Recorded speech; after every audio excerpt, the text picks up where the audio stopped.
3টার দিকে একটি সাদা গাড়িতে কয়েকজন লোক এসে তাকে 500 টাকা ও জামা কাপড় দেবে বলে গাড়িতে করে রায় সাহেব বাজারের দিকে নিয়ে যায়। সামনে ঈদ, মানুষ খাবে কি? মাননীয় মন্ত্রী যে লকডাউন দিয়েছে সেটা ভুয়া। থ্যাংক ইউ কথাটি বলার মাধ্যমে পথশিশু মারুফ কিন্তু রাতারাতি ভাইরাল হয়ে যায়। আর ভাইরাল হওয়ার পর থেকেই তাকে নিয়ে বিভিন্ন মহলে নানা ধরনের আলোচনা সমালোচনা শুরু হয়ে যায়। সেই ছোট্ট শিশুটি নিজ মুখেই স্বীকার করছে পুলিশ তাকে মেরেছে এবং রাতে তাকে থানায়ও তুলে নিয়ে যেতে চেয়েছিল। আপনি মানুষ খাবে কি এটার জন্য আমার মারছে, থানায় নিয়ে যাইতে আমি আয় বসছি। তো দর্শক মণ্ডলী, আজকের এই ভিডিও ফুটেজে আমি একটি সময় টিভির নিউজ করেছে তাকে নিয়ে, সেটা নিয়েই আলোচনা করব এবং আপনাদেরকে প্রমাণ করার চেষ্টা করব যে এই ছোট্ট শিশুটি কি আসলে মারা হয়েছে এবং তার বর্তমান পরিস্থিতি কি। আমি যতদূর জানতে পারছি তাকে একটি প্রাইভেট কারে তুলে নিয়ে যাওয়া হয়েছে, পরবর্তীতে তার খোঁজ পাওয়া যাচ্ছিল না। চলুন মেইন ভিডিওতে যাই। আসসালামু আলাইকুম দর্শক মণ্ডলী, মুনতাজ স্টুডিওর নতুন আইটি ভিডিওতে আপনাদেরকে আমন্ত্রণ জানাচ্ছি। আমি মুন্না। আপনি আমার চ্যানেলে নতুন হলে অবশ্যই সাবস্ক্রাইব করে পাশে থাকা অল নোটিফিকেশন অন করে দেবেন। আর যদি ইতিমধ্যে সাবস্ক্রাইব করে থাকেন তাহলে আপনাকে অসংখ্য অসংখ্য ধন্যবাদ। দর্শক মণ্ডলী, আমরা কিন্তু জানি ছোট্ট শিশু মারুফ, পথ শিশু, সে কি করেছিল। পলাশ মল্লিক, সময়ের কণ্ঠস্বর, ঢাকা। সামনে ঈদ, মানুষ খাবে কি? এই মাননীয় মন্ত্রী একটা লকডাউন দিয়েছে, এটা ভুয়া।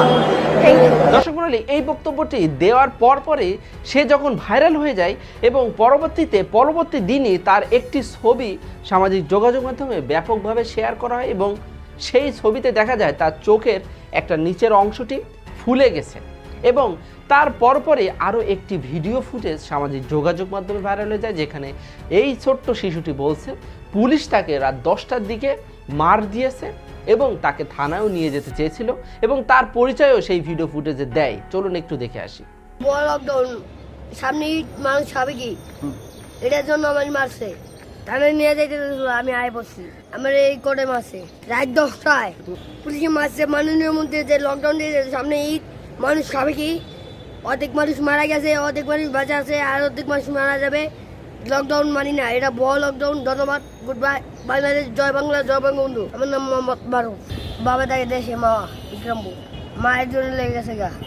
দর্শক মণ্ডলী, আপনারা এই সম্পূর্ণ ভিডিও ফুটেজটি দেখলেন এবং এই এতটুকু পর্যন্ত শিওরিজি তার উপরে কেউ না কেউ আঘাত করেছে বা তাকে কেউ মেরেছে, সে নিজের মুখে স্বীকার করছে।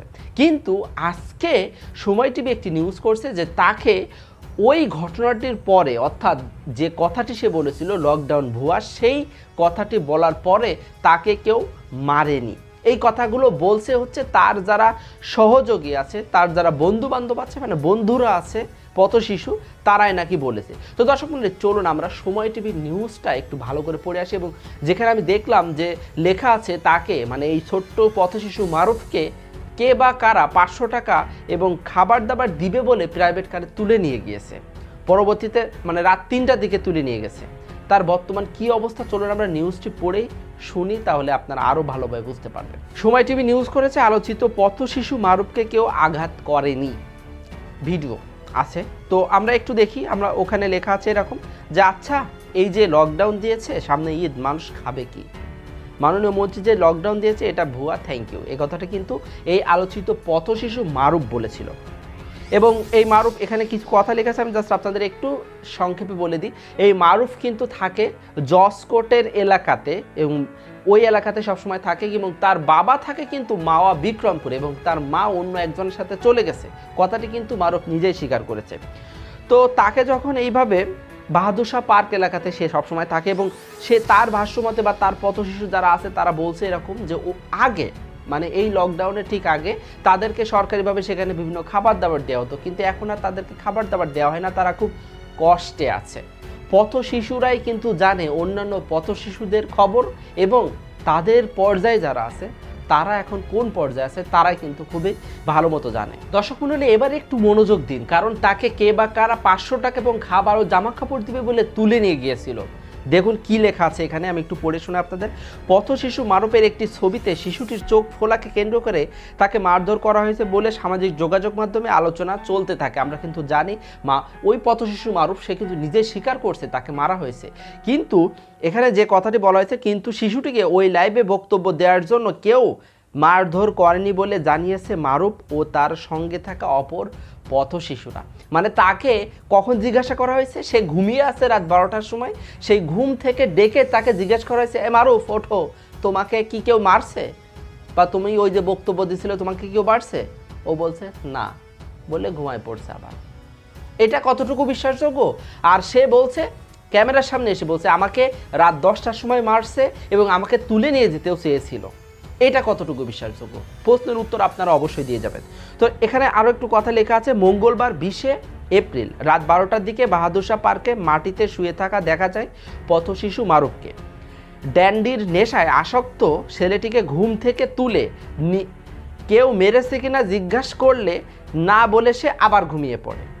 তাহলে কোনটা বিশ্বাস করবেন আপনি? ঘুম থেকে তুলে তাকে জিজ্ঞাসা করা আছে মারছে কিনা, সে বলছে না, নাকি সে স্বাভাবিকভাবে ক্যামেরার সামনে দিনের আলোতে বলছে আমাকে মারছে? কোনটা আপনারাই বিচার করবেন এটা। কিন্তু তার চোখের ফোলা নিয়ে তার সঙ্গে থাকা পথ শিশুরা যারা ছিল তারা বলে তাকে কেউ মারধর করেনি, তবে যে কোনো মাধ্যমে চোখে তার আঘাত লেগেছে। মানে পথ শিশু যারা আছে তারা বলছে যে তাকে নাকি কেউ মারধর করেনি, অন্য কোনোভাবে আঘাত লেগেছে।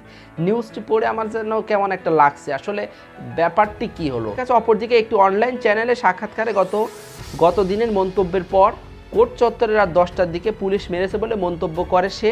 নেশার ঘরে এক এক সময় এক এক মন্তব্য করছে পথ শিশু মারুফ। সে নেশার ঘরে নাকি এক এক সময় এক এক ধরনের মন্তব্য করছে। আসলে বুঝি না যে কোনটা সঠিক আর কোনটা বেঠিক। মনে মনে বুঝতে পারছি কোনটা সঠিক, আবার বলতেও পারছি না, এমন একটা ব্যাপার হয়েছে। তো এখন হচ্ছে তাকে খুঁজে পাওয়া যাচ্ছে না, কিংবা তারা তুলে নিয়ে গেছে গত বুধবার, অর্থাৎ গতকালকে, আজকে বৃহস্পতিবার, গতকালকে 21শে এপ্রিল দুপুরে আবারও শিশুটির খোঁজ নিতে গেলে জানা যায় রাত 3টার দিকে একটি সাদা গাড়িতে কয়েকজন লোক এসে তাকে 500 টাকা ও জামা কাপড় দেবে বলে গাড়িতে করে রায় সাহেব বাজারের দিকে নিয়ে যায়। অর্থাৎ তাকে এখন গাড়িতে করে এসে নিয়ে চলে যাওয়া হয়েছে। কোথায় নিয়ে যাওয়া হয়েছে একটু পরে আপনারা নিউজটি দেখতে পারবেন। তাকে রাতের পর থেকে আর দেখা যায়নি, মানে গতকালকে রাতের পর থেকে তাকে আর দেখা যায়নি। সূত্রাপুর থানার ওসি মামুনুর রহমান বলেন, তাকে কারা নিয়ে গেছে আমরা জানি না। ওসি বলছে আমাদেরকে জানিয়ে ওই পথশিশুকে কেউ নিয়ে যায়নি, কিন্তু পরপরই আবার নিউজে বলা হচ্ছে সন্ধ্যার পর তাকে আবার ভিক্টোরিয়া পার্কে দেখা যায় একটা সাদা রঙের প্রাইভেট কার একটি বাক্সে চাল ডাল আটাসহ তাকে রেখে চলে গেছে। কিছুক্ষণ পরে ওই চাল ডাল যারা ওই পথশিশু, ওখানে অনেকগুলো পথশিশু আছে, তারা টানাটানি করে নিয়ে চলে গেছে। তো এই হচ্ছে সম্পূর্ণ নিউজ। সে একটা বক্তৃতা দিল অনলাইনে, লকডাউন ভুয়া বলে। পরবর্তীতে আরও একটি তার ভিডিও ফুটেজ সামাজিক যোগাযোগ মাধ্যমে ছড়িয়ে গেল যে তাকে মারা হয়েছে। আবার এখন দেখা যাচ্ছে তাকে কেউ প্রাইভেট কারে তুলে নিয়ে গিয়েছিল, আর শোনা যাচ্ছে তাকে আবার ওখানে রেখে চলে গেছে প্রাইভেট কার থেকে। তো এইটুকু একটা পথশিশু, অবুঝ পথশিশুকে নিয়ে এক প্রকার খেলা হচ্ছে। সে একটা কথা বলেছে, জাস্ট লকডাউন ভুয়া বলেছে। এই কথাটি বলার কারণেই দেখুন তাকে নিয়েই শুরু হয়েছে আলোচনা সমালোচনা, তাকে নিয়ে এখন মানুষের মাথার মানে ঘাম শুরু হয়ে গেছে। তো এই হচ্ছে বর্তমান পরিস্থিতি। তো দর্শক মণ্ডলী, আমি আর কথা বলতে চাচ্ছি না, এই ব্যাপারে মন্তব্য করতে চাচ্ছি না, আপনাদের উপর ছেড়ে দিলাম। আপনারা এই ব্যাপারে যদি কোনো মন্তব্য জানাতে চান অবশ্যই কমেন্টে জানাবেন। ভালো লাগলে ভিডিওটি লাইক দিবেন, শেয়ার করতে পারেন মানুষকে জানানোর জন্য, এবং নেক্সট টাইম ভিডিও পেতে হলে অবশ্যই সাবস্ক্রাইব করবেন। ধন্যবাদ সবাইকে।